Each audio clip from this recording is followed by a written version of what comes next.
उत्तर प्रदेश में राशन वितरण में बदलाव। योगी सरकार ने राशन वितरण प्रक्रिया में सुधार करते हुए OTP आधारित प्रणाली शुरू की है, जो पहले केवल अंगूठा लगाकर मिलती थी। कानपुर में पायलट परियोजना के रूप में शुरू किए गए इस नियम के तहत अब OTP के जरिए राशन प्राप्त किया जा सकेगा। भविष्य में इसे अन्य जिलों में भी लागू किया जाएगा।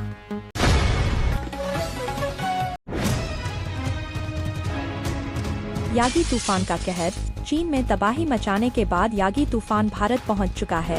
बंगाल की खाड़ी में सक्रिय इस तूफान के कारण पूर्वी उत्तर प्रदेश समेत कई राज्यों में तेज हवाएं और भारी बारिश की संभावना जताई गई है। तूफान के चलते अगले 4 दिनों में 30 से 50 किलोमीटर प्रति घंटे की रफ्तार से हवाएं चल सकती हैं।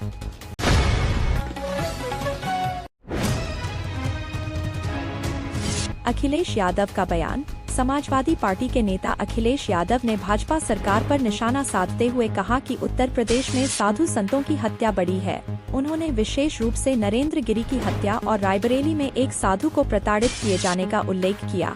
अखिलेश ने मुख्यमंत्री योगी आदित्यनाथ पर भी हमला बोलते हुए कहा कि योगी को अपनी भाषा पर संयम रखना चाहिए और आदमखोर भेड़ियों के बारे में जवाब देना चाहिए।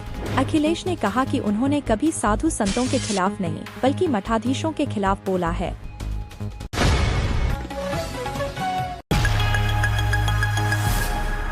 गोरखपुर में नए जिले की तैयारी। गोरखपुर मंडल में एक नया जिला फरेंदा बनाने की योजना पर काम हो रहा है। इसके लिए महाराजगंज और गोरखपुर की तहसीलों को मिलाने की प्रक्रिया शुरू की गई है। विपक्षी दल कांग्रेस और सपा ने इसे जनता का ध्यान भटकाने का प्रयास बताया है।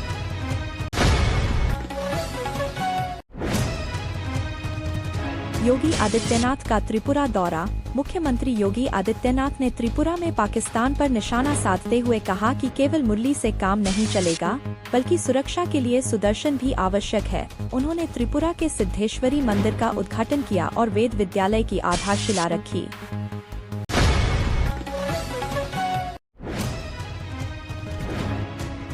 बहराइच में जंगली जानवर का हमला। बहराइच में 12 साल के एक बच्चे पर जंगली जानवर द्वारा हमला हुआ, जिसे स्थानीय लोग आदमखोर भेड़िया बता रहे हैं। वन विभाग ने अन्य जानवर के हमले का दावा किया है। घायल बच्चे का इलाज जारी है और उसे विशेष वार्ड में भर्ती कराया गया है।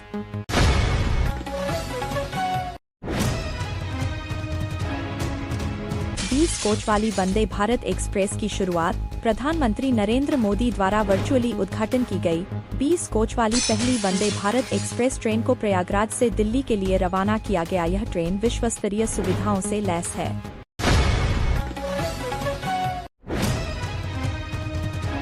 रायबरेली में गोवंशों की मौत। रायबरेली के अस्थायी गोवंश आश्रम में 150 गोवंशों की मौत के मामले में BDO समेत 9 लोगों पर उत्तर प्रदेश गोवध निवारण अधिनियम के तहत केस दर्ज किया गया है। गौशाला में अव्यवस्थाओं की वजह से मवेशियों को चारा और अन्य सुविधाएं नहीं मिल रही हैं।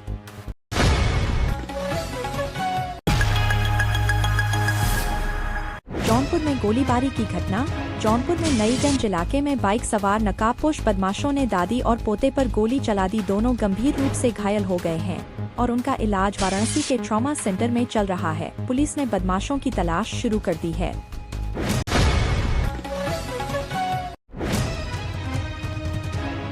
बदायूं में बाढ़ का प्रकोप। बदायूं जिले में रामगंगा और अरिल नदियों के जलस्तर में अचानक वृद्धि होने से 16 गांव बाढ़ की चपेट में आ गए हैं। कई सड़कें डूब गई हैं और प्रशासन ने नाव चलाने की व्यवस्था की है। गांवों में फसलों को नुकसान हुआ है और लोगों के घरों तक पानी पहुंच गया है।